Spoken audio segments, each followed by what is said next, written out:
Now, this is talking about something called the definite integral. The definite integral is to integrals. What we've done so far is done the indefinite integral. You've looked at the integral of something like the integral of x squared, and you've written it as a third x cubed plus this. This is an expression, right? It's not a definite, it's not a number, it's not a specific value.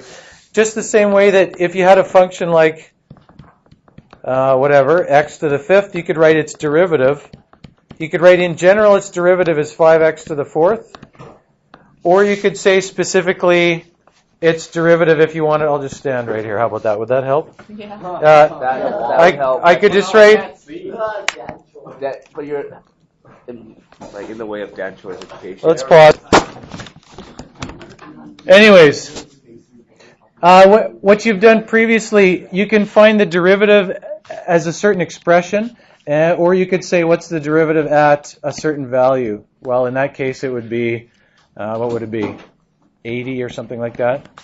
This is a specific value at 2. This is the general expression for the derivative anywhere on that curve. You could, if you're using these words definite and indefinite, I guess this is indefinite because it's not for a specific value, and this would be definite. Nobody talks about the definite derivative or indefinite derivative, but they talk about definite integrals and indefinite integrals. What you've done so far is worked with indefinite integrals. You're just writing an expression for the integral of this.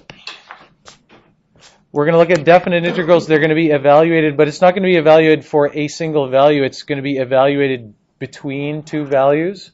So if you look later on, you're going to see numbers here like from 2 to 5 or something like that. We're going to have to do a little bit before we know how to do that. It was simple enough to say for derivatives, if you know what the derivative is, well, if you want to evaluate it for 2, you just substitute a 2 in. We need to kind of think about what the derivative or what the integral of something represents in terms of graphs of a function. So all of this you can read at some point for yourself, working backwards from derivatives. This says basically what I just said now. I think the simplest thing to think about is a situation where you understand velocity, position, velocity, acceleration. We don't need acceleration here, but position and velocity. This is a velocity graph. You know how when you have a position time graph, when we looked at what the derivative meant, if you had a graph that was position or distance and time, so this might have been in meters and this was in seconds. If you had some kind of a graph there, the slope or the derivative at any single point the units came from those two. The slope was meters per second. It was the speed of the thing. The units of the slope come from the units of those two things. If you work backwards now, if you have a speed graph and we want to know something about the distance or position, it's going to come from, and you might have done this in physics already. Let's think about now, so this shows something where the speed is 0 and it accelerates to 60 here at some point, feet per second, right? At some point it gets up to the 60 feet per second. Let's look at this part of the graph first, because at this point, more or less, it's traveling at what speed the whole time? A constant speed, right? It's going at a constant speed of 60, let's assume. So from 70 seconds to 100 seconds, it's traveling at a constant speed of 60, right? So here we're going 60 feet per second for how long? For 30 seconds. How far has it traveled from 70 to 100? 1800, right? I guess I should write over here. From 70 seconds to 100 seconds,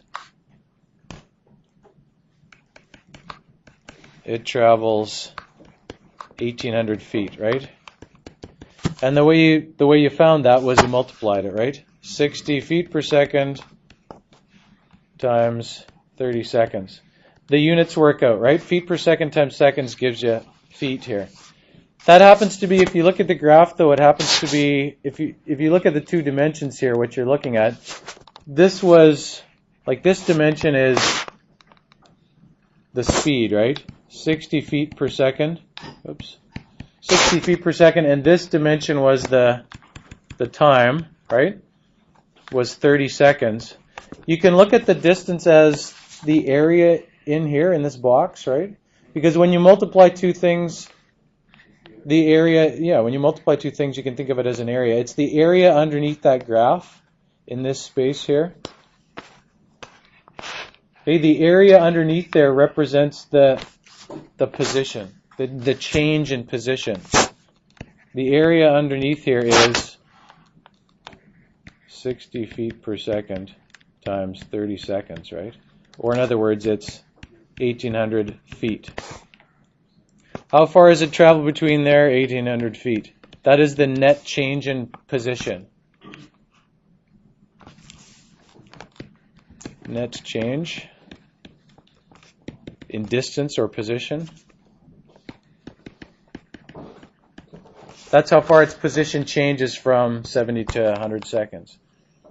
The area underneath the curve represents the net change in whatever it happens to be. If you have something that's the rate of change, or in other words, the derivative, right? We're working backwards now. We're trying to see velocity is the derivative of position. If you have something that represents the rate of change of something, or the derivative of something, the area underneath represents the net change in that quantity. So if this is the rate of change of position compared to time, then the area underneath represents the net change in that quantity. It's easy to see when it's going a constant speed here. And it would even be easy to see if it was a nice straight line or something like that. But when it's a curve, it's the same thing, right? From going from there to this position here, this is what we want to know now, right? How far has it traveled between 0 and 30? Well, let's pretend it looked like this. And let's pretend it actually went up to 60 there, because we could estimate it then. Let's pretend that this was a triangle and it went straight up to 30 there. How far would that be? Because this is the same distance as the yellow that we just did, and this is the same distance. It would be 900. This goes a bit higher up here, but this is kind of bumped out there a bit. So it's probably more than 900. I don't know, what is it, 1,000, 1,100? Who knows? If you can work out the area, who knows, right?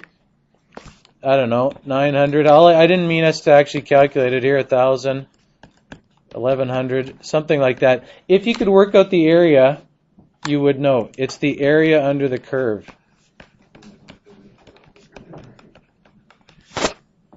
The way we're going to work out the area under curves here is, if it's a curve, it's hard to work out the area. Unless it happens to be something you geometrically know, like a circle or some kind of shape, a triangle, something you can work out. What we're going to do is we're going to split it up into smaller chunks.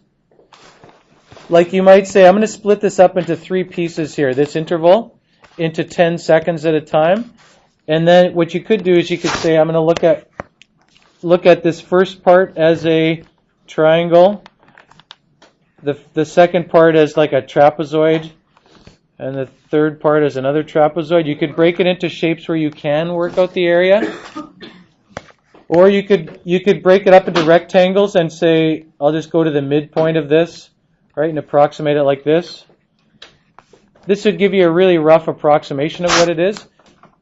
What we're really going to do is we're going to do that and then make the number of rectangles we make more and more.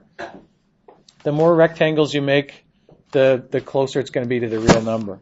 Okay? Can you try this? This is a nice simple function. Try drawing the function in here, come up with a scale, draw the function, and calculate the area underneath it by doing a few things, by counting squares and then thinking about what else you can do. Okay? I'm going to stop this actually.